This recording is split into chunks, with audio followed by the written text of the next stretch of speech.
All right, hello, welcome back into the NetPicks Inner Circle. Wanted to record a video here today to highlight some of our options trades from this past week, walk you through some of our results, and then walk through some of what we're expecting here going into next week. So I'll give you some thoughts and some things to keep an eye on for next week. Let's start out with the daily chart of SPY. We've seen some pretty wild swings in both directions here over the past couple of weeks. Going back into last week, we saw the market falling apart a little bit. Going into Wednesday, Thursday, and early Friday, we got that selling to get down to the 200 period moving average on SPY. We were expecting a bounce at that level. That level has not been broken in months and months. So it was no surprise that we saw the bulls defend that level and see some short covering into that level. What I was not expecting was the extent of the move. You can see this move to the upside going back into Friday afternoon of last week, straight to the upside. We're right back into an environment that we saw all of last year where every little dip that we do get is bought up immediately. Right? We start to see the volumes contract. We see volatility contract. It's not something we want to continue for very much longer. I don't mind that the market bounced here. In fact, we've retraced about 50% of the sell-off from the last couple of weeks. If this market is going to roll back over and get another push to the downside, now is the time. We're testing the upper boundary of the moving averages, right up around 275. You can see we're testing the 20-period moving average here today. So if we're going to get some selling, it has to come right now. We're going into a long weekend. Markets are closed on Monday. I would love to see some selling into the close today. And then when we come back in from the long weekend on Tuesday of next week, I'd like to see some selling kicking. I don't expect markets to head back down to the lows. We don't need that to happen. I don't mind if the market continues to move higher. I just want it to do so in a stair-step fashion, where we get 2 steps forward and 1 step back. Without that 1 step back, we're just left chasing all new highs on a daily basis. That's not something I want to do long term. As we continue to grind higher, it becomes more difficult to sell premium as well. When the volatility contracts, it becomes more difficult to stay active and get the frequency of trades that we want. We've already felt that here this week. It was a very dull week as far as frequency of trades go. We had a number of trades close out early in the week, but as the markets continue to move higher, it was more difficult to find activity because we just kind of had that slow grind to the upside. So going into next week, I would love to see an attempt, at a sell-off early in the week. That's going to be telling. If that happens, then we have the green light to get pretty aggressive. If we continue to grind our way higher, patience is going to be the name of the game. I don't want to continue to chase the highs. I'd rather preserve the capital, wait for that pullback to happen. Taking a look at the VIX, we briefly got back up above 20 earlier this afternoon. We're right back below it in the 19 handle as we go into the close. I would ideally like to see that VIX back in the lower 20s going into next week. If we get much below 16, 15, that's when it becomes more difficult. It's going to be very difficult to get the frequency of trades that we need. It's also going to be difficult to find good short premium candidates. And when I say short premium, I'm talking about selling some spreads, selling some iron condors. It becomes more difficult in a low volatility environment. So some things to keep an eye on the volatility side going into next week. On the upside, again, 275 is my line in the sand on the upside. On the downside, all of these moving averages, the whole cluster that I'm circling there. We just broke through all of those on the upside here this week. Those now become areas of support. So if this thing is going to head lower, obviously we have our work cut out for us because we've got a lot of support levels that are staring us in the face on the downside. Notice the volume, it's actually held in there. Today's going to be a little bit misleading because it is options expiration. So you're looking at that saying, well, we still have 15 minutes to go in the session. We're up at 120 million shares. It is a good number historically. It's just it's a lot of that is due to options expiration here today. We have definitely seen the volume contract here this week compared to what we were seeing during the selling of last week. So if we're going to continue to move to the upside, we will definitely need to see that volume kick back in. I want to see a catalyst that would show some conviction behind the move. We've seen the short covering now, right? I mean, a lot of shorts have covered, have given up on the downside. So now what is going to cause this market to continue to head higher? That'll be the interesting scenario to keep an eye on going into next week. All right, so let's talk about some of our individual trades from this past week that we're just wrapping up. Again, we didn't have a ton of frequency of new trades. We had a really nice week with the weekly options express. The month of January was not fun for us selling premium. In fact, it was very difficult to get anything done during the month of January, just because we had no two-way movement at all. Volatility was pinned near the all-time lows. We had nothing to work with. The month of February has been much, much better for us. In fact, we're working on 8 winners in a row on the weekly options express. So we'll take a look at those here in just a second also. So let me go ahead, head over to the charts. Let's take a look at a couple of these trades that we close out of here this week. Tesla is the first one. We talked about this in the training room. I took it with a call spread. I got a little bit conservative here. I just was not expecting the extent of the move to the upside. So you can clearly see our entry point, our 2 targets, our stop. I went with the 305, 325 call spread. I bought it for just under $1,000 per spread. A little bit pricey there because when this trade did trigger in, the volatility was higher. I went out to the March monthly, so I went further out in time, and as a result, I paid a little bit more for that trade initially.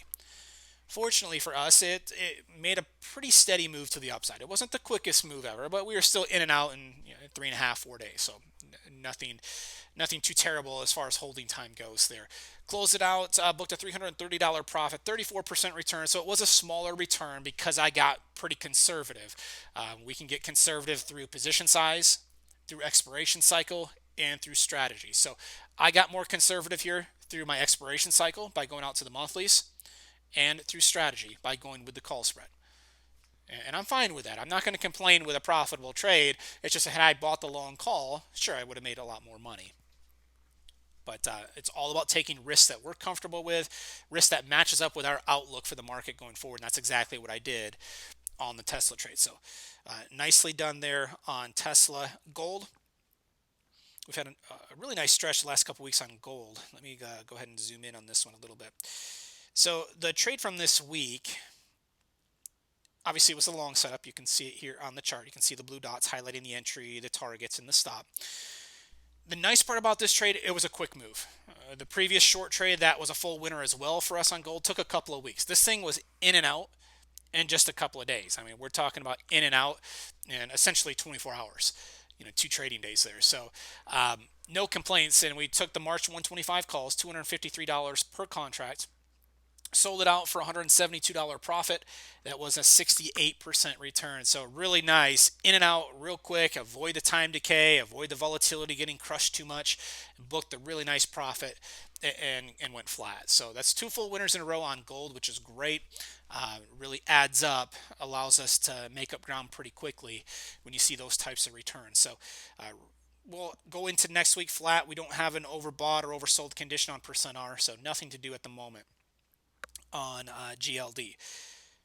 On QQQ, we had 1 short trade. We filtered out a couple of short trades. We talked about this in the training room. There was 2 trades in here. Let me go ahead and bring up my data box, and then we'll zoom in so you can see it. So there was a couple of short trades, and these are the trades that I'm highlighting right here. Okay, these trades were from Monday. So they both looked like they would have triggered in and stopped out, right? On the first one, notice the entry point was at 156.13. We adjusted that entry point down to 155.90. We like to adjust around the big round numbers. 156.00, 155.00. They will act as support and resistance quite often. So if I can adjust around those levels, it's going to be in my best interest to do that. As long as I can make small adjustments. If it takes a 15, 20, 25 cent adjustment, I'm fine with that. You start to get into a 50, 60 cent adjustment, that's too large. That's going to start to impact the profile of the trade too much. Fortunately for us in this case, we could keep the adjustment small, and that adjustment around the key level saved us a losing trade. Later on in the session, we had another setup, 156.57. What I just mentioned about the 0.00 levels holds true for the 0.50 levels as well. So 156.50, 155.50. They tend to act as support and resistance, and here's a perfect example of that. Had we gotten short, it would have stomped out immediately. We adjusted that entry point down to 156.40. I like to stay clear of the 0.50 and the 0.00 levels by 10 cents. So I pushed it down. I made a 17 cent adjustment, asked it to hit 156.40. Look at where we found support. Right on top of that 50 level, right on top of 156.50. So because we made that adjustment, we avoided a second losing trade. If you are newer to the NetPicks style of trading, if you weren't familiar with that rule, start to track how the ETFs specifically react to those levels. It's not going to work every time, just like any type of filter. You're just looking to increase your performance long term. If it can work now and then, if you can back it up through statistics, it's going to be in your best interest to continue to use it. We continue to see this filter work over and over again for us. Not necessarily on the individual stocks, but for whatever reason on the ETFs, we see those levels respected more often than not. So jot it down in your trade journal. Some food for thought here going forward. It may be something that you can start to utilize in your own trading. We then got another short setup, okay, at 158.03. I did move the entry point down. I stayed consistent. I moved it down to 157.90. So I made a small adjustment. In this case, it didn't matter. You can see on this candle on Tuesday, we did spike down enough for me to trigger short. So here's an example where the filter, I made the adjustment. It worked in the previous two examples. In this case, it didn't matter. We blew right through it. I triggered short, and this one ended up losing for us. It did not work out. So I took the loss here earlier in the week on Wednesday, and we're still overbought. So I could potentially be looking at a new short trade going into next week. In fact, QQQ specifically is going to be on my radar going into next week. We already have a short setting up at 164.47. You can see it on the chart here right at those pink dots. I am going to push that entry point down to 164.40. It doesn't seem like a big deal. You know, it's a 7-cent adjustment. Is that really going to help us? Well, we want to stay consistent. I like to make these adjustments. It's already helped us 2 times in the past week, save us losing trades. So I'm going to stay consistent, continue to make those adjustments. If we do trigger into that short trade going in to next week, I am going to be trading the March monthly options next week. We had a window over the past couple weeks to utilize some of the weekly options. I believe that window, at least in the near term, has closed. With the volatility starting to settle down a bit, I would rather take advantage of the March monthlies and go out a little bit further in time. So if we take a look over at the trade page, you can see what I'm talking about here. Load up QQQ. The March monthly options have 28 days left to expiration, so it just gives us a little bit more time to hold on to a position. If we see some chop kick in, I wouldn't be surprised at all, just given the volatility that we've seen in the last couple of weeks. If the trade takes longer to develop and hit target for us, the time decay won't be as significant by going out to the March monthlies. So that's the whole goal there. With that setup being down around the 164.40 level, I want to get a couple of strikes in the money. So what I'm looking at least initially, I'm looking at the 166 puts. They're essentially the at-the-money puts right now, but by the time we hit that entry point, down below 164.50, it's going to be a couple strikes in the money. So that's my target trade going into next week. Before I can grab that trade with the 166 puts, I have to see price action get down to 164.40 first. If that happens, I'll go ahead and purchase the puts. My targets will be down at 162.87 and 162.50. The stop will be up at 166.60. Notice on that second target, I'll drag my data box over so you can see this. Notice I am adjusting my target to and my stop around those key levels that we just got done talking about. I'm going to stay consistent across the board, make those adjustments whenever possible. So that is going to be one trade that we'll keep a close eye on going into early next week. SPY, you can see we've had a number of trades over the last couple days that have canceled.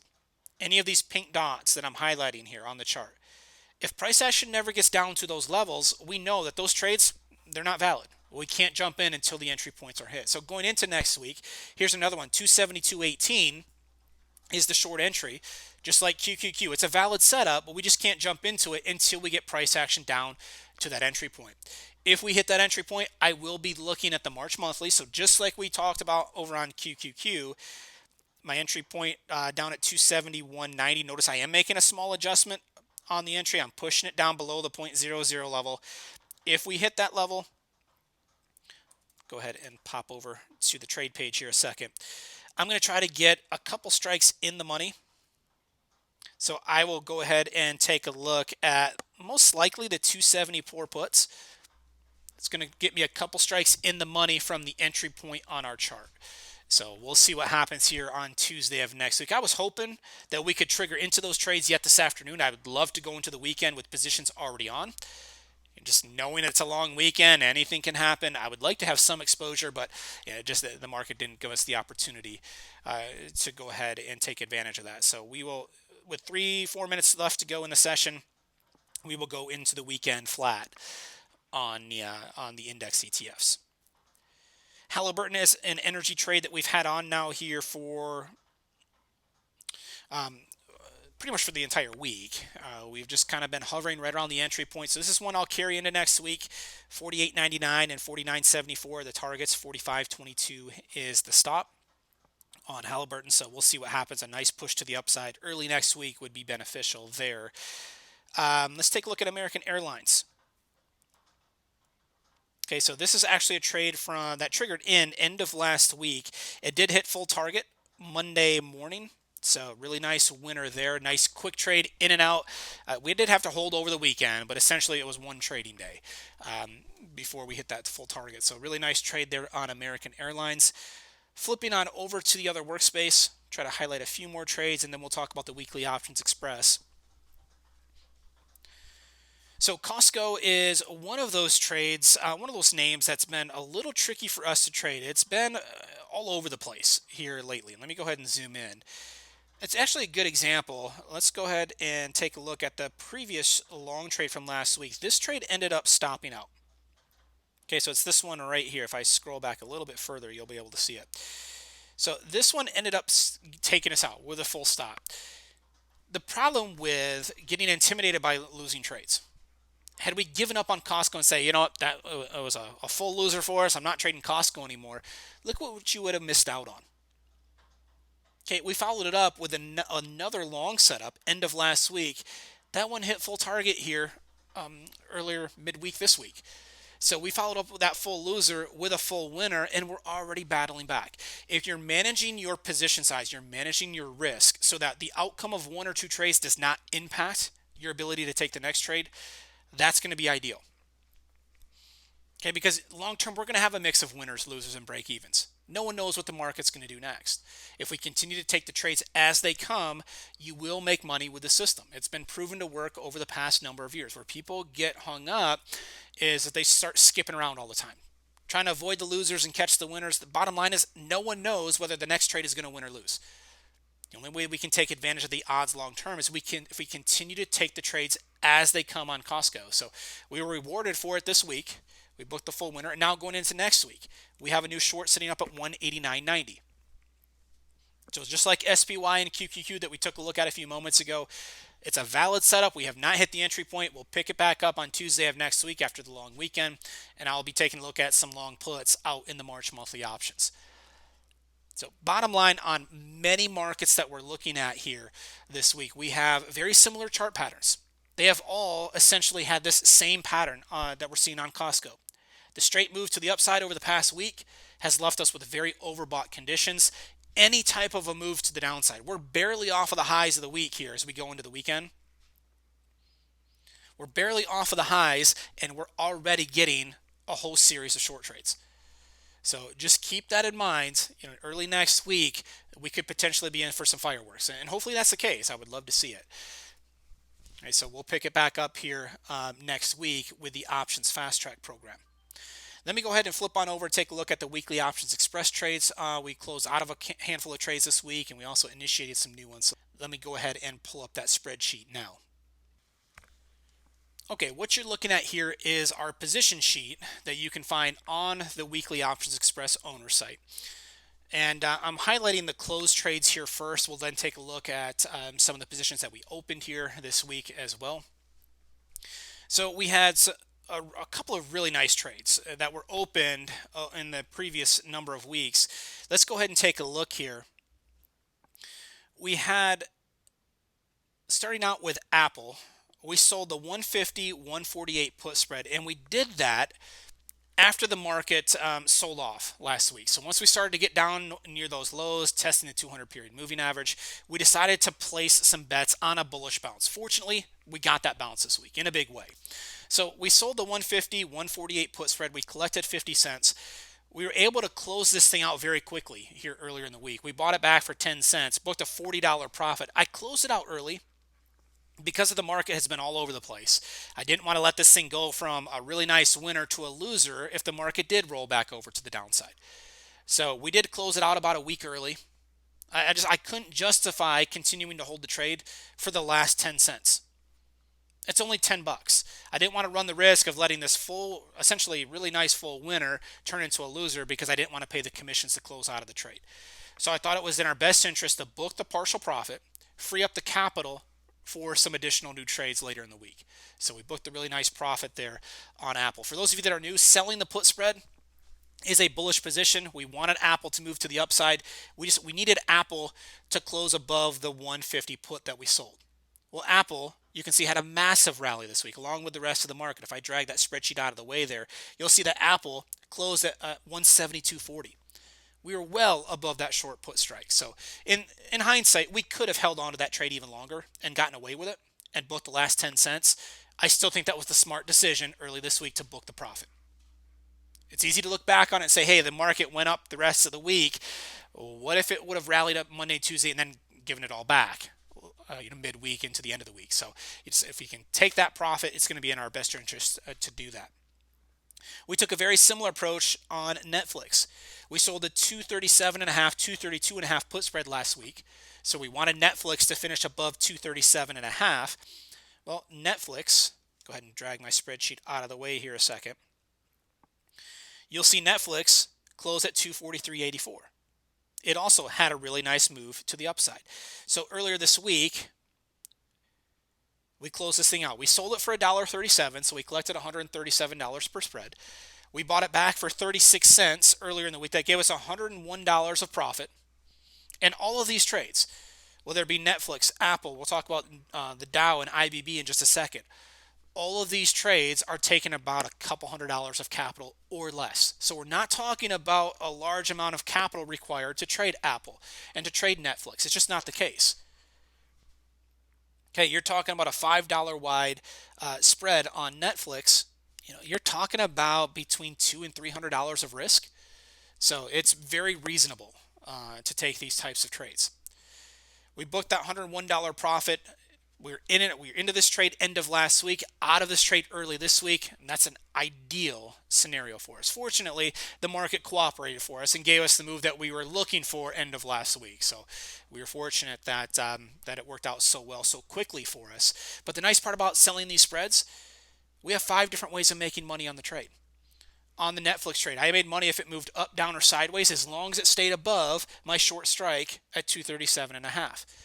I made money from time decay adding up. I made money if volatility decreased. So it gave myself 5 different ways of making money on that trade. So really great situation for us there on Netflix. The Dow and IBB trades. These are trades that were opened up a number of weeks ago before the selling really intensified last week. So on the Dow and IBB trades, we flipped it around. We sold the call spreads. We put on some bearish positions. We sold a 267, 268 call spread for 36 cents. These are the options expiring this week. Well, we sold this while the market was up near the highs back a number of weeks ago.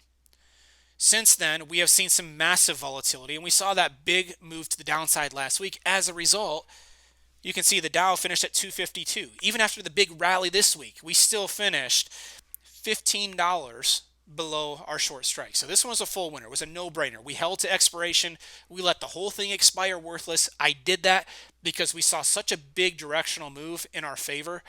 There was no reason to close out of this trade earlier. Okay, we could hold on, keep the entire profit. That's exactly what happened. It was a full winner. $36 per spread. Doesn't seem like a huge profit, but remember, this only took $64 of capital to put the trade on. You could put this trade on 10 times, have $600 at risk, and all of a sudden you're starting to talk about $360 of profit. That's a little bit more interesting to me, right? I'm quoting these results to you based on trading one contract or one spread. There's really no money management built in. You can certainly take these with 20, 30, 40 contracts if you wanted to. These are pretty liquid products. So really nice full winner there on the Dow ETF.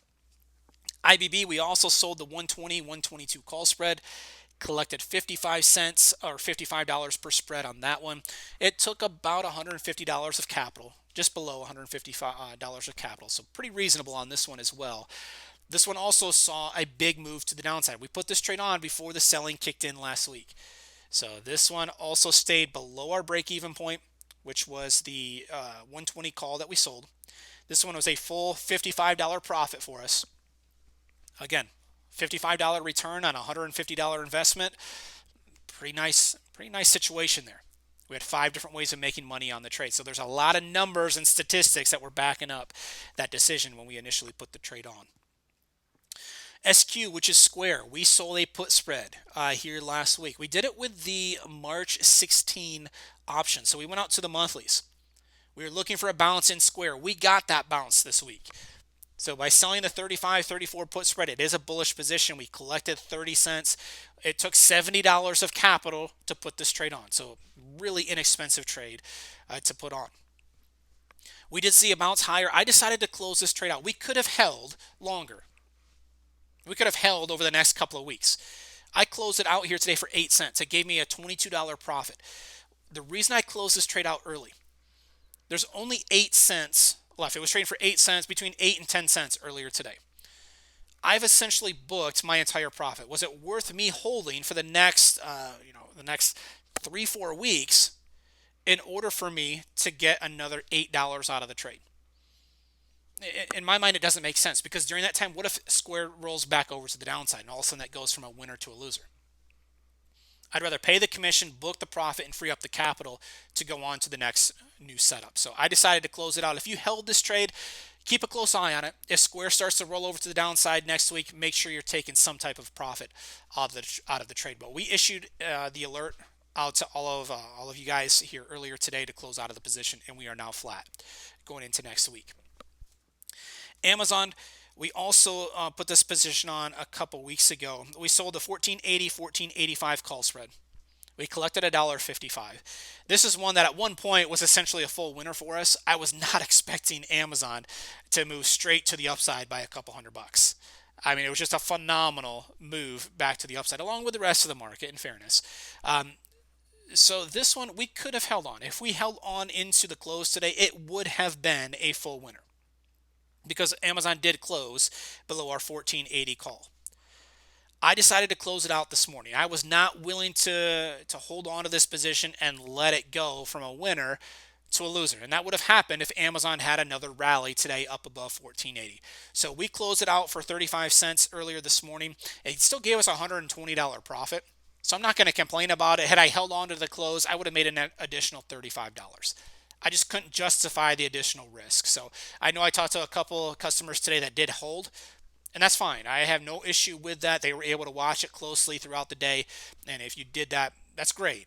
We were all profitable. You would have been able to sneak a few additional dollars out of the trade, whereas I did not.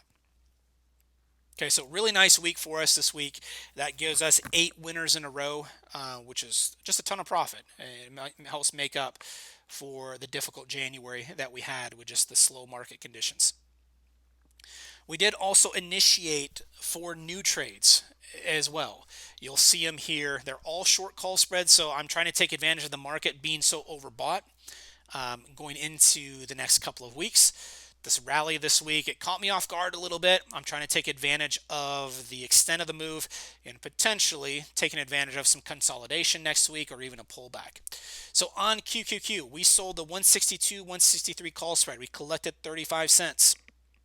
It is a dollar wide spread, so this took $65 of capital to put the trade on. Our break-even point is up at 162.35. We're a couple dollars above that now. So we have our work cut out for us. We definitely need a pullback going into next week.